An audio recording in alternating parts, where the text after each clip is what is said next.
पार्थ भी आ गया। एक मिनट के लिए हो गया यार।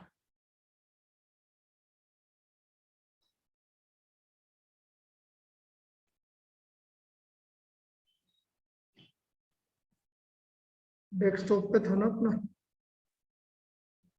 बुक।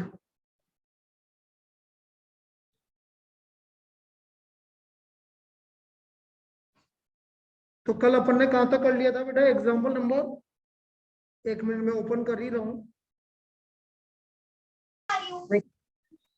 एक मिनट में ओपन कर लें तो बस ओपन होने वाला है। चलिए ये ओपन हो गया भाई। तो कल अपन ने एग्जाम्पल नंबर 7 कर लिया था आई थिंक, है ना? Yes sir. यस सर 7 कर लिया था। 7 भी हो गया था अपना, 8 भी हो गया था। 8 तो हो गया था ना? यस सर 8 भी हो गया था। ठीक है।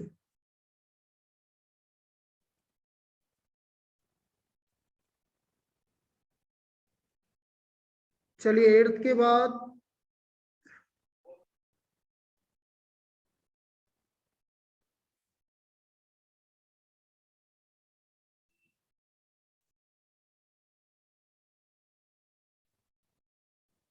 एक सेकंड, ये तौसाली आ रही है, इसको मैं मना कर दूं कि उस दूसरी जगह कनेक्ट करना है इसको।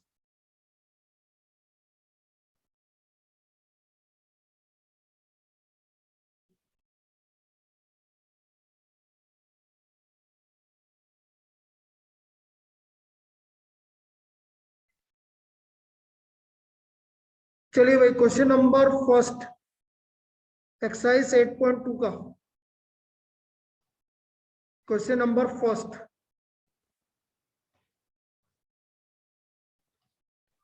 अब देखो बेटा, हमें तो इजी पार्ट है। इसमें क्या करेंगे, देखो इधर, in triangle ADC, in triangle ADC, सबको दिख रहा है एडीसी? बोलो बेटा। Yes sir. Sir S and R the mid points of, S and R are the midpoints of AD and DC respectively. AD and DC respectively. So by midpoint theorem,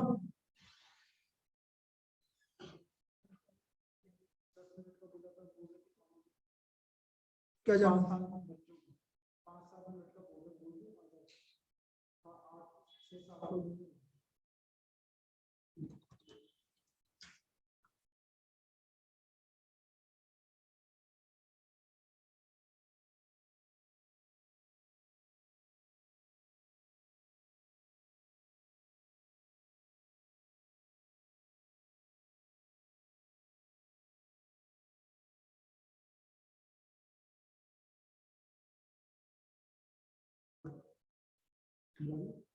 जल्दी आ जाओ। So by midpoint theorem,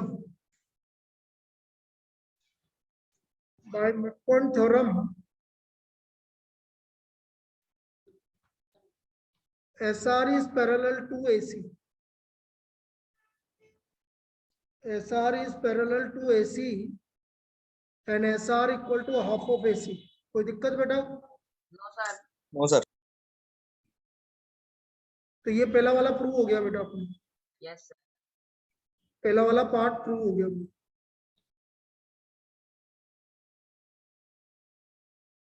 अब हमें second वाली भी लेनी पड़ेगी बेटा। Second वाले में हमें क्या लेना पड़ेगा? In triangle ABC,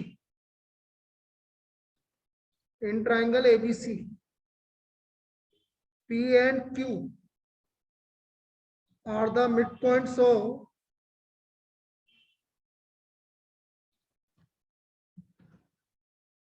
AB and BC respectively. AB and BC respectively. So therefore, by midpoint theorem,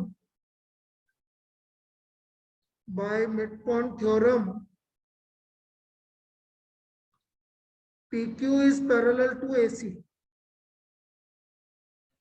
and P Q is equal to half of AC। कोई दिक्कत बेटा? No sir. ये हमारा फर्स्ट हो गया, ये हमारा सेकंड हो गया। तो फ्रॉम फर्स्ट एंड सेकंड बेटा पी क्यू SR जो है वो हाफ ऑफ AC है, and SR and PQ is equal to half of AC. So therefore PQ equal to क्या हो गया बेटा? ऐसा SR SR हो गया। PQ equal to SR हो गया। कोई दिक्कत? लिख लो। Sir. PQ equal to SR।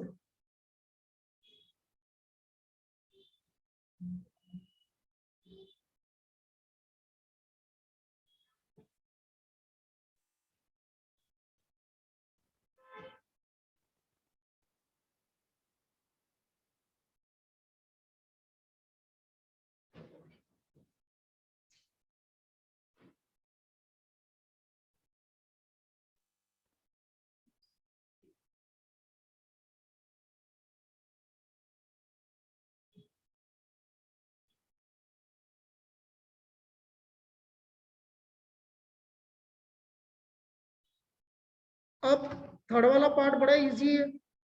PQ हमारा SR के इक्वल है और PQ किसके पैरेलल है? Sir SR Because SR is parallel to AC and PQ is parallel to AC. So therefore PQRS is a parallelogram. parallelogram.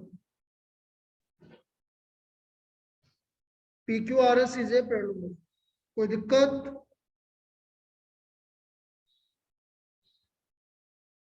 No sir. चलिए लिख लीजिए।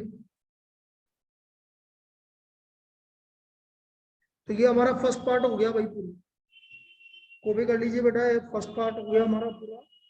PQRS is a parallelogram.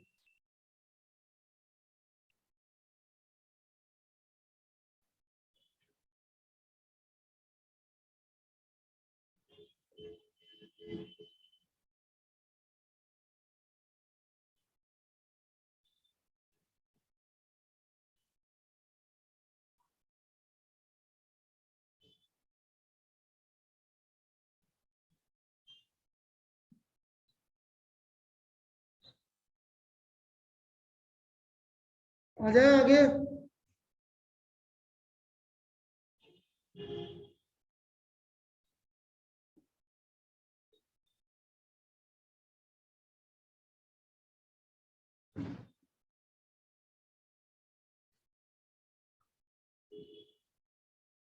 Second problem हटा दूं बेटा ये? Yes sir. Second, ABCD is a rhombus. तो ABCD एक rhombus बना देते हैं अपन।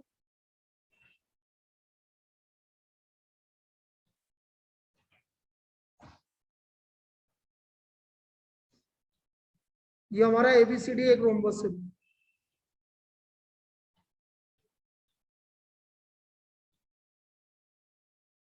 PQRS are the midpoint of sides P, Q, R, S are the midpoints। तो हमें प्रूव करना है PQRS इज ए रेक्टेंगल। हमें प्रूव करना है PQRS क्या है? एक रेक्टेंगल है।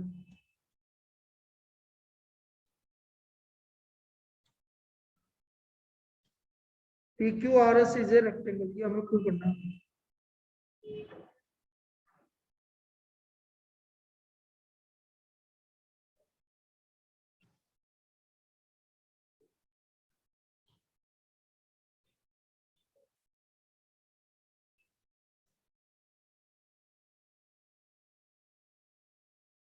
और देखो कैसे प्रूव करेंगे ये समझते हैं। इसको मिला दो, इसको भी मिला दो।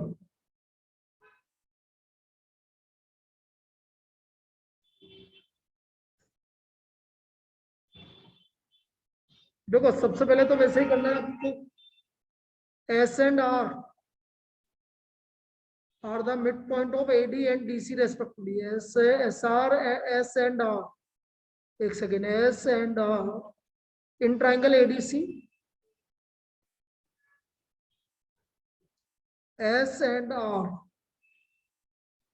are the midpoints of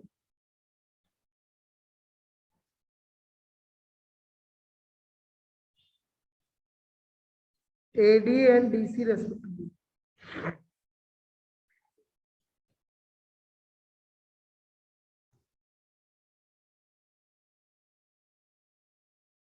So therefore SR is parallel to AC and SR is equal to half of AC by midpoint theorem. ये तो करना ही है आपको by midpoint theorem. ठीक है बेटा. Similarly, in triangle PAP ABC, P and Q are the midpoints of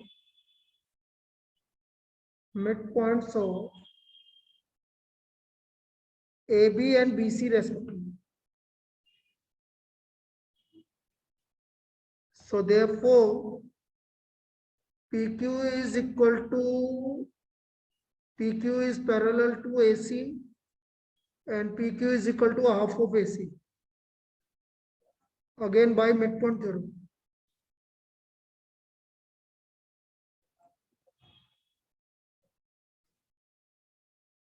So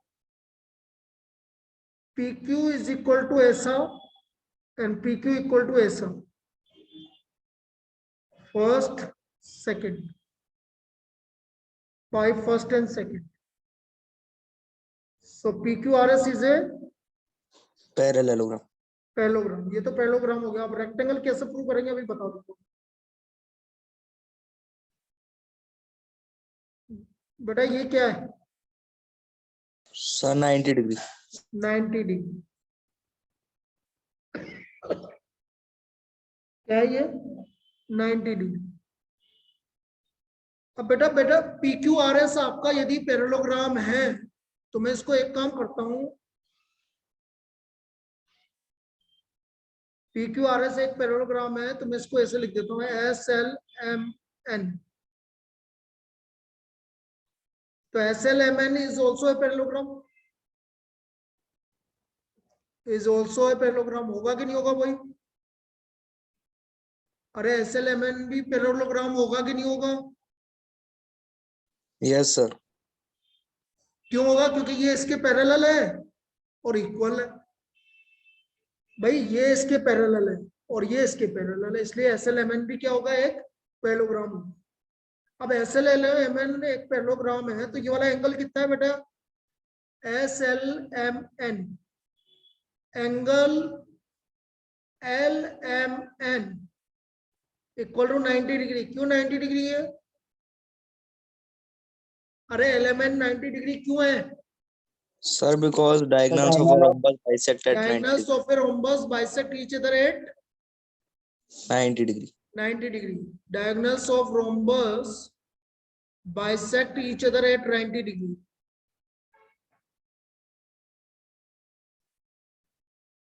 बेटा ये 90 है तो ये भी कितना हो गया? 90. बस यही तो प्रूव करना था आपको. LSN is equal to 90 degree. So therefore PQRS is a rectangle. Rectangle. बस ये प्रूव करना था बेटा. एक एंगल आपको 90 डिग्री प्रूव करना था, वो मैंने प्रूव कर दिया. एक एंगल 90 डिग्री प्रूव करना था, वो हमने प्रूव कर दिया. क्लियर है? क्लियर है? Yes sir. चलिए लिख लीजिए बेटा इसको.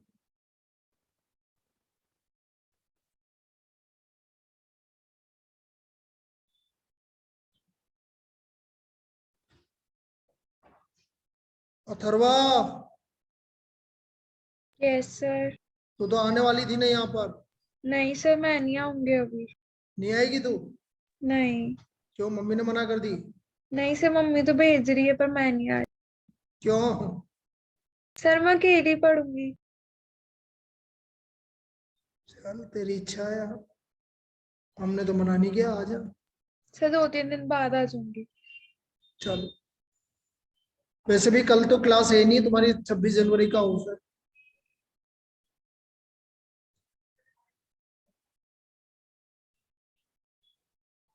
सर ये चीज कब से होने लग गई? 26 जनवरी। सर इसको अकेले को नहीं पढ़ाना। सर, 26 जनवरी का ऑफ। अरे यार एक्चुअल में क्या है कि बाकी कोई भी टीचर अवेलेबल नहीं है। आज ही बड़ी मुश्किल से क्लास लगाई है मैंने तुम्हारी।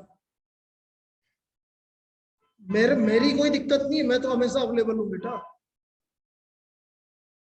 अब मैंने तो संडे को भी क्लास ली थी, तुम्हें याद हो तो है। तो मेरी तो कोई प्रॉब्लम ही नहीं है, लेकिन अब मैं कहाँ से क्लास लूँ फिर अकेला, वो चक्कर है, इसलिए फिर कल का ऑफ कर रहे तुम्हारा। मैं तो फ्री हूँ, मेरा तो कोई दिक्कत नहीं, मैं तो ले लूंगा। तुम बोलो मैथमेटिक्स की लगानी है तो लगा देंगे। नहीं सर, कोई जरूरत नहीं है। कोई जरूरत नहीं है। सर कोई दिक्कत नहीं है। चलो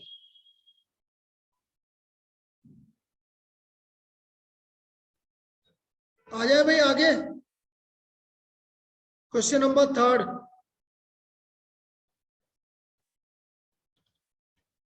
ABCD इज ए रेक्टेंगल। ये ABCD is a rectangle.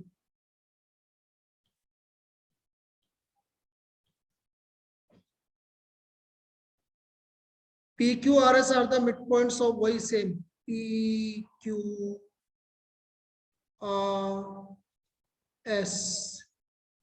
are the midpoints। तो हमें प्रूव करना है PQRS is a rhombus। We have to prove PQRS is a rhombus।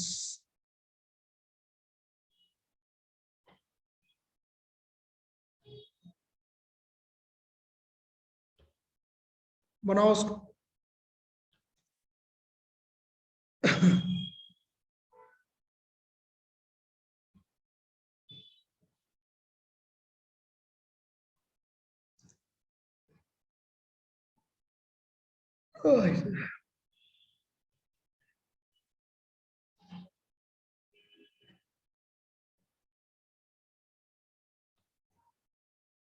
भाई पैरेललोग्राम तो प्रूव हो जाएगा, पैरेललोग्राम में तो कोई दिक्कत है नहीं। रोम्बस कैसे प्रूव करेंगे ये बताओ मुझे।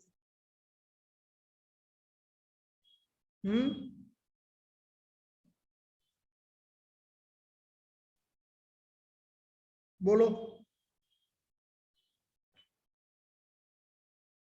भाई, पैरेललोग्राम तो प्रूव कर दो आप। In triangle ADC S and R और वो डायगोनल इक्वल कर देंगे ना तो रोम्बस हो जाएगा। हाँ तो वो डायगोनल इक्वल प्रूव करना पड़ेगा ना बेटा, वही देख रहे हैं। S and R are the midpoints of। Diagonal equal prove करने पे कहां से रोम्बस हो जाता है? डायगोनल तो सबके इक्वल हो। डायगोनल इक्वल कहां होगा रोम्बस में? डायगोनल 90 डिग्री पे कट करेगा वो होगा आपका। S and R are the midpoints of AD and DC respectively।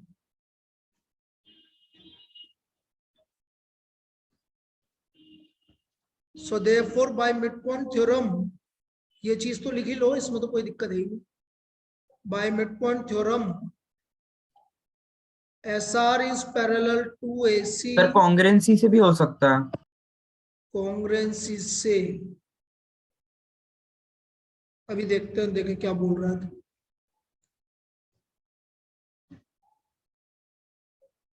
SR is parallel to AC and SR equal to half of AC। Similarly in triangle ABC, P and Q are the midpoints of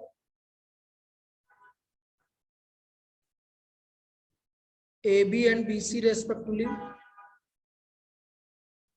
So therefore PQ is parallel to AC and PQ equal to half of AC। इसको first बोल देते हैं, इसको second बोल देते हैं। By first and second PQ is parallel to SR and PQ is equal to SR। So therefore PQRS is a parallelogram। चलो पहला काम तो हो गया, is a parallelogram। PQRS is a parallelogram।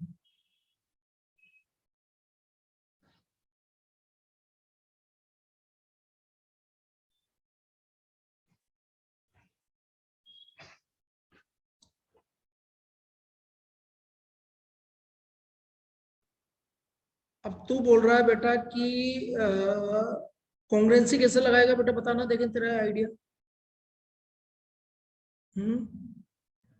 Sir diagonal.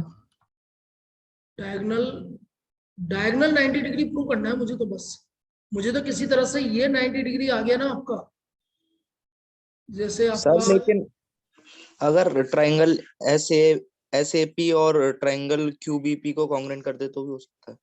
Sir वही कहना चाह रहा हूँ। हाँ भाई, ये 90 डिग्री आपका, ये 90 डिग्री, ठीक है। अब हाँ सर। फिर ये इक्वल इसके, ये इक्वल इसके, चलो ये ऐसे क्राइटेरिया से तो कॉन्ग्रुएंट हो गया, कॉन्ग्रुएंट हो गए, हाँ वेरी गुड, बिल्कुल सही है, बिल्कुल सही है।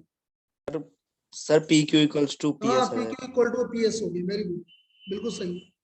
तो लिखो भाई, in triangle APS and triangle पीक्यूबी,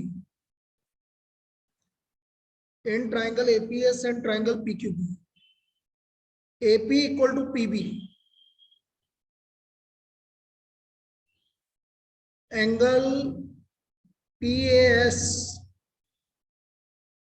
is equal to angle PBQ, each 90 degree, and AS equal to BQ. So therefore इधर लिख देता हूं, by SS congruency triangle PAS is congruent to triangle PBQ. By CPCT PS equal to PQ, PS equal to PQ. अब PQRS आपका parallelogram है और PS equal to PQ है, तो बेटा क्या हो गया, PQRS is a rhombus. So PQ PS यहां पर लिख देता हूं, ऊपर बेटा जगह नहीं है, PQRS इज ए पैरेललोग्राम, ऐसे लिखोगे PQRS is a parallelogram and PQ equal to RS, so therefore PQRS is a rhombus. आ गया, सभी को क्लियर है बेटा? अरे यस सर। सभी को क्लियर है? Yes sir. चलिए लिख लीजिए बेटा इसको, PQRS is a rhombus.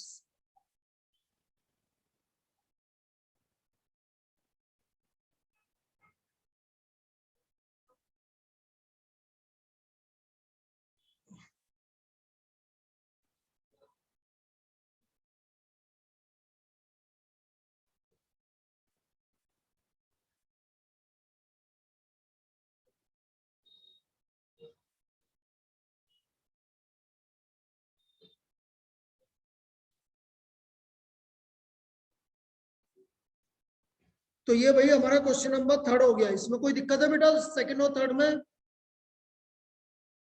बोलो बेटा। अरे भाई सेकंड और थर्ड में कोई दिक्कत है? नहीं सर। No sir. चलिए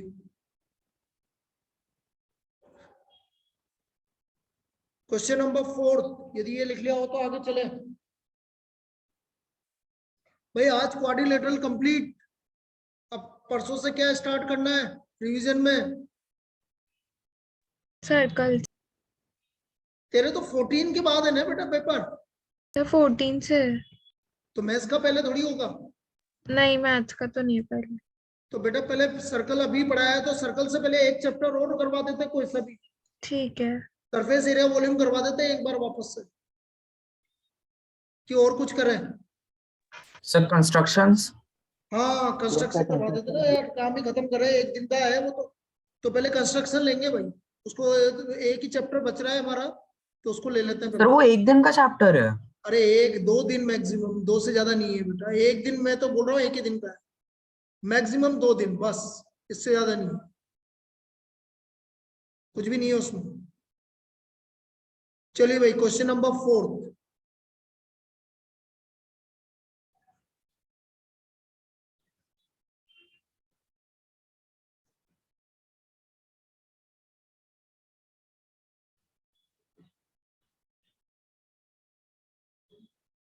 ABCD is a trapezium, AB is parallel to DC prove that F is the mid, अरे यार ये तो अभी तो किया था बेटा एग्जांपल में, हाँ सर ये कर रहे।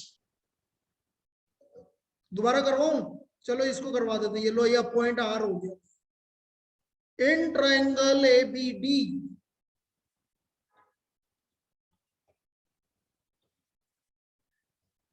ER is parallel to AB given and E is the midpoint of AD. Midpoint of AD. So therefore by converse of midpoint theorem, by converse of midpoint theorem,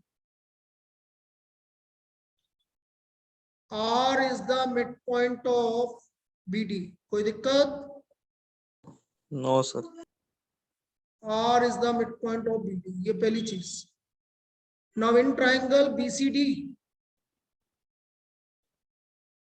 in triangle BCD, RF is parallel to CD. RF is parallel to CD and RF is parallel to CD and R is the midpoint of BD. R is the midpoint of BD. Therefore, by midpoint theorem, by converse of midpoint theorem, ये लो ये prove हो गया भाई।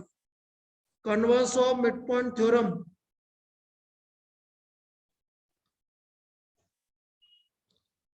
F is the midpoint of BC. यही prove करना था बेटा। Yes sir. F is the midpoint of BC. ये लो, ये प्रूव हो गया। लिख लो।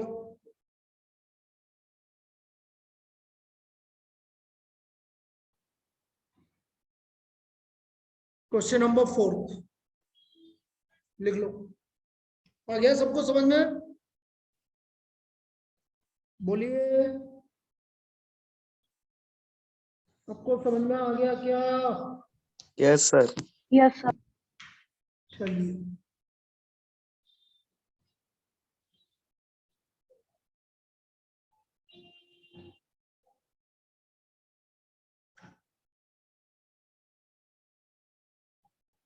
Question number 5।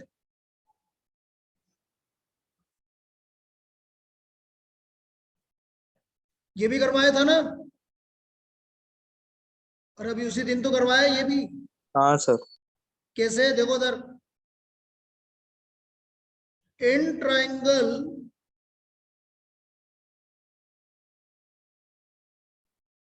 ABP,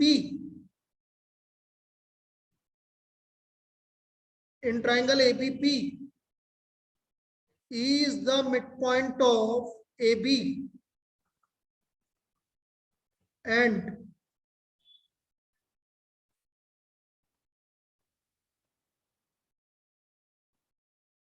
एक सेकेंड, ना ना ना ना ना, पहले ये नहीं करना पड़ेगा बेटा, पहले और कुछ करना पड़ेगा सर। पहले AEFC का पैरेललोग्राम प्रूव करना होगा। पड़ेगा, पैरेललोग्राम प्रूव करना पड़ेगा बेटा। कर रहे कोई दिक्कत नहीं। AB is parallel to CD and AB equal to CD because ABCD is a parallelogram. so therefore A is parallel to FC and half of AB is equal to half of CD. कोई दिक्कत? बोलिए। No sir. और half of AB को मैं AE और half of CD को मैं FC लिख सकता हूँ। So AECF is a parallelogram. AECF is a parallelogram. और AECF पैरेललोग्राम है तो AF is parallel to EC. ये पहले प्रूव करना पड़ेगा बेटा, उसके बिना नहीं होगा। Clear? Yes sir. AF is parallel to EC. अब इन ट्राइंगल ABP, अब स्टार्ट करेंगे बेटा। In triangle ABP, AP is parallel to EQ. क्यों? Because AF is parallel to EC. भाई AF इसी के पैरेलल है तो AP भी किसके पैरेलल होगा? बोलो। EQ. तो पैरेलल होगा। And E is the midpoint of AB. So therefore by converse of midpoint theorem,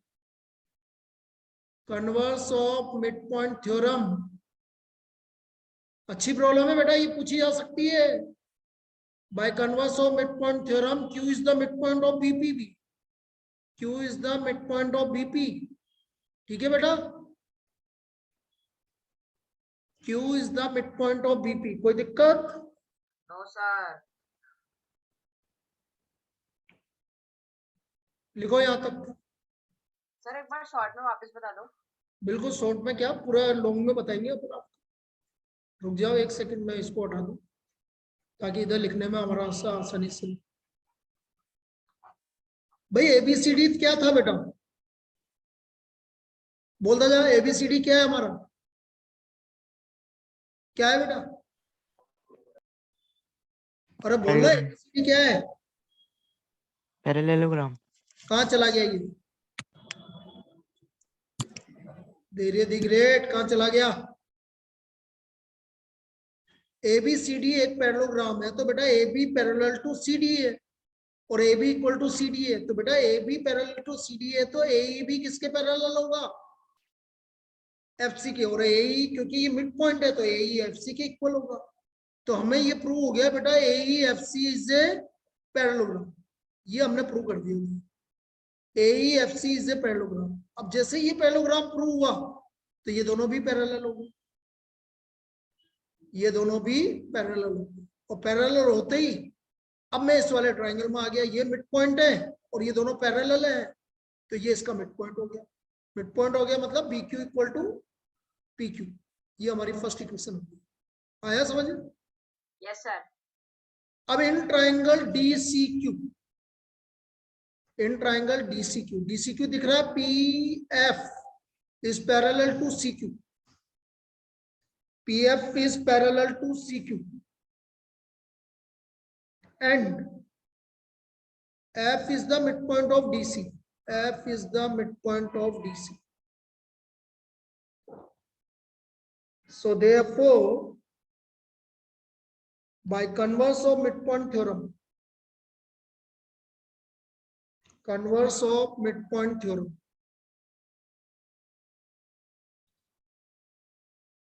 P is the midpoint of DQ. इसका मतलब DP equal to PQ।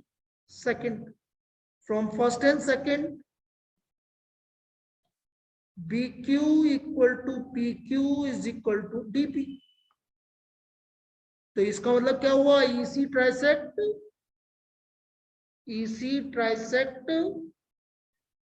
BD। So therefore EC trisect diagonal BD। बस ये prove करना था। अच्छी problem है, पूछी जाएगी, बड़ी अच्छी प्रॉब्लम है, पूछी जाएगी। लिख लो बेटा। सर इसको लिखने के बाद रिकनेक्ट कर लें? अच्छा दोबारा ज्वाइन करना है कि टाइम हो गया क्या? एक सेकंड। Yes sir. हाँ कर लेना इसको लिखने के बाद दोबारा। तो अपना ये चैप्टर हो जाएगा, 2 ही तो बाकी है, अभी 2 हो जाएंगे आराम से। ठीक है, अब देखो मैंने NCERT एक क्वेश्चन तुमसे डिस्कस कर लिया है, अब दिक्कत नहीं आनी चाहिए बेटा इस चैप्टर में।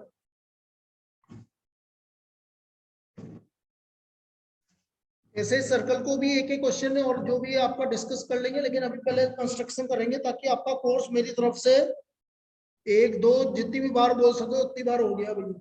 मैंने हर चैप्टर। हाँ बेटा। सर 2 दिन का कंस्ट्रक्शन है और फिर सर 1 दिन और बच जाएगा सर, उसमें 1 दिन वो प्रोबेबिलिटी और करा देना, फिर मंडे से ही चालू करवा देना सर कल। बिल्कुल जैसा तो बोले, कोई दिक्कत नहीं। 1 दिन की प्रोबेबिलिटी है, कोई दिक्कत नहीं है। 1.5 दिन कर लेते हैं तो 2 दिन का तो है नहीं कंस्ट्रक्शन, 1.5 दिन में हो जाएगा। 1.5 दिन ये कर लेते हैं, 1.5 दिन प्रोबेबिलिटी कर लेते हैं, काम खत्म। और मंडे से अपन क्या स्टार्ट कर देंगे? अगला चैप्टर जो भी है, सर्कल या जो भी करना है। चलिए चलो दोबारा कनेक्ट कर लो बेटा। Okay sir.